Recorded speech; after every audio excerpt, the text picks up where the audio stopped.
Okay, we are still taping these shows. As I said last week, I'm going to be going to different conferences, and then I'm going out of the country. I'll be in the Middle East, so we're not able to do the live broadcast yet.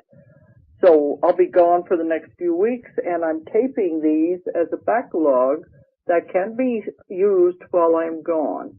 When I get back from Dubai in the Middle East, then we'll be ready to start with the live shows and have people call in and go from there. But right now, I'm just trying to get enough of a backlog to tie this over until I can start doing this. All right. Tonight, I want to talk about some of the cases that I have done. In the first show, I explained how I do my work, and that I am a hypnotherapist dealing with past life therapy. And I've been doing this now for 30 years, even though I started over 40 years ago. But I explained all of that. And the difference is, in my technique of past life therapy, past life regression, I have found a way to contact the subconscious mind and deal directly with the subconscious mind. And when I do that, we have amazing results in these cases. And that is really the secret, is contacting it and working directly with the subconscious mind. Now, I know in regular hypnosis, people are taught, they say they are communicating with the subconscious. They ask the person is in trance, the hypnotist asks questions. This is part of the testing process, which I don't like to do the test. But when the person is in trance, they will ask the person to raise one finger for yes, another finger for no, and they just ask the questions and watch the responses of the hand movements. This is one way that the hypnotists are taught to speak to the subconscious. To me, it's tedious. And it's time-consuming, and you're not going to find that much out, because the only thing you're going to get answers to will be yes and no questions. Why not use a method where you can speak directly to the subconscious, and it will talk back to you and give you the answers to everything? To me, this is the most remarkable part of the technique that I have developed, is to be able to speak directly to it, and it will explain the answers to the problems, and it can go about fixing them. To me, that is much more valuable than using just yes or no signals. But when I say I talk directly to the subconscious, I had a psychiatrist who took my class in London, and he said, "Do you mean the psychiatric definition of the subconscious?" And I said, "No, it's not that. It is much, much bigger than that." The way I understand it, I could be wrong, but the psychiatric definition of the subconscious is more childlike. And I have encountered that on many occasions. And when you encounter the childlike part of the person, it can help, but not to the extent of the part that I speak to. This, I believe, is the part that a lot of hypnotists work with, is this childlike subconscious when they're trying to help people with habits, stop smoking, lose weight. Most of the time, the hypnotist will have a script that they will read from, and they will tell the person mostly when they're in trance, things like, "Oh, you will not want to smoke," or "You will not want to eat." They are more or less dictating to the person what they will or will not do, and hoping this will be accepted by the person's mind. Well, I have found this, it may work in some cases, but I've found it's a lot more difficult, because that part of the mind is like a child, like a little kid. You go and tell a little kid, "You will not do this," you know what's going to happen. They're going to dig in their heels and they'll say, "Oh yeah, make me." And so it's a whole lot harder to work with that part of the mind. I have also found a way to stop habits with the technique that I use, and it is a lot more effective because I allow the subconscious to help with the decision making of how the person can go about stopping the habits. I don't like to do the habits anymore. To me, it's kind of boring. I'd much rather be doing the time travel, going through time tunnels, as I call it, to the past and reliving history. That to me is the most exciting part of my work. I'd rather do that than do the habits. But if the person comes to me and one of the things they want is to lose weight or to stop smoking, I will put it into the session, but it's never my main focus, because there's a whole lot more that we can find out and help the person with their life. But people say, how do you define the subconscious? Well, to me, it is much, much larger than we can ever imagine. You may want to call it the oversoul, the higher self, the higher consciousness. It is that type of a thing that is so large and so big that it has the answers to everything. When we reach that part of the mind, there is nothing we can't find out.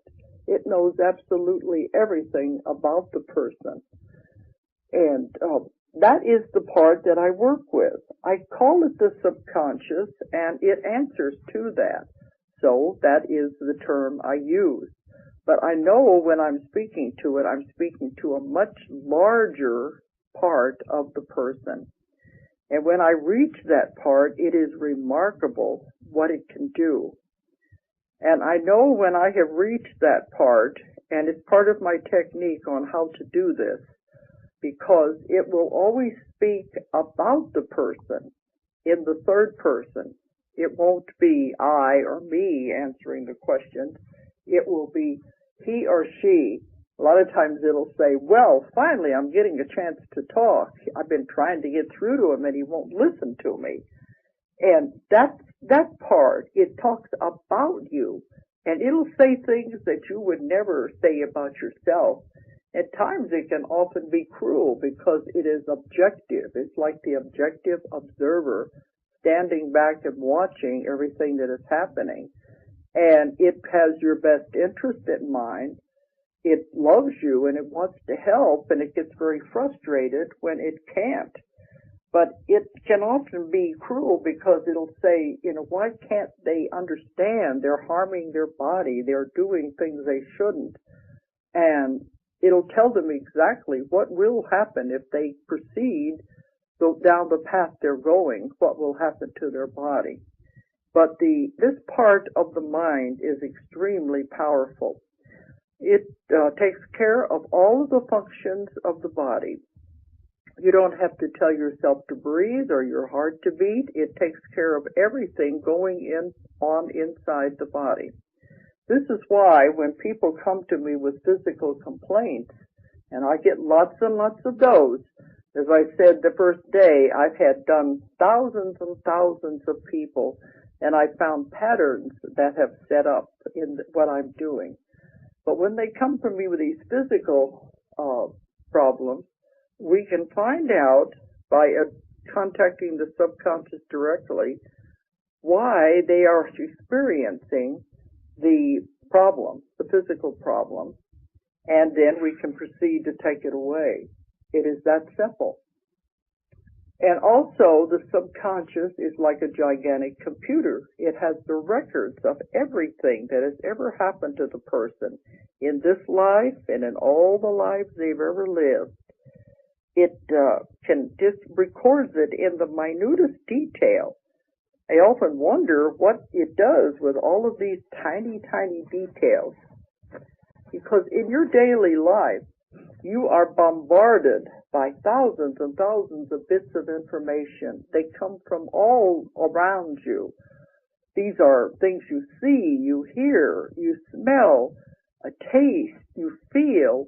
It's thousands and thousands of pieces of information are bombarding you constantly.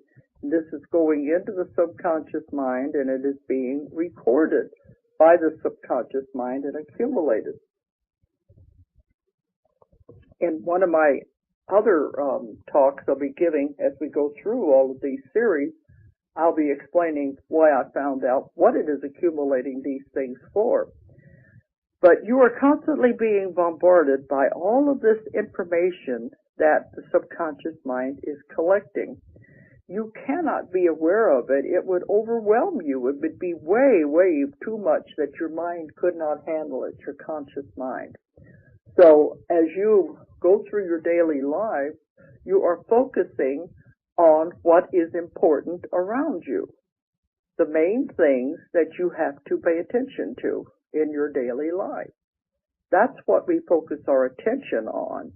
And the other bits and pieces of information are not being noticed. They're being recorded, but they're not being noticed by the average person. But a lot of these psychic abilities come from this too, because we are being bombarded by this, but most people don't pick up on these things. Many times when I have the person in regression, and they'll be describing every little thing about the scene. They'll be describing the wallpapers, the designs on the rugs, the fabric on the furniture, etc., because they are becoming aware of all the details.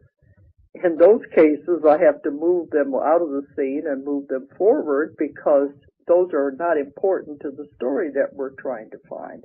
But this gives an example of how much detail the subconscious does accumulate. Now, one very important thing that I have found, people are not aware of the power of their own mind. You have the power to heal yourself. You can, because you have power over your body. In one of the future shows, I'm going to bring on a doctor who was a medical doctor for 40 years, and he has now written a book that our company has published about the power of the mind and how we heal ourselves. And that will be focusing on that part. But another thing people don't realize is they make themselves sick. They create the illnesses for whatever reason. This doesn't mean they do this consciously. People would never come, they'd always say, well, I don't want to be sick. I didn't do this to myself. I don't mean they do this consciously. They create an illness or a problem like that, a physical problem, for a definite reason. But they are not aware of it consciously. In my work, we have to find out what's going on in their life that they would want to have this illness in their life. Because it can often go back to problems they're having in their present everyday life, but we're not aware of it. We go to the doctor, we get medicines, we get pills, we cover up the symptoms, but we don't get to the cause of what is really happening, what is really causing these problems in our life. Some of the things I'm going to say may sound very drastic and unbelievable, but I have found this in thousands and thousands of cases. I've come to these conclusions that every physical symptom, every ache, pain, or physical symptom in the body is the subconscious trying to give you a message. It's trying to get your attention. It's trying to tell you something. And if you don't pay attention, if you don't understand, and most of us don't understand what it's trying to tell us, then the illness or the problem gets worse because it's still trying to get our attention. Then eventually, if we still can't understand what it's trying to tell us, then the problem will turn into a disease or something that is a lot more difficult to repair and to fix when it gets to that point. Now, the subconscious, when it speaks here in these sessions, it speaks directly to me too sometimes. So during the shows, I'll be saying they.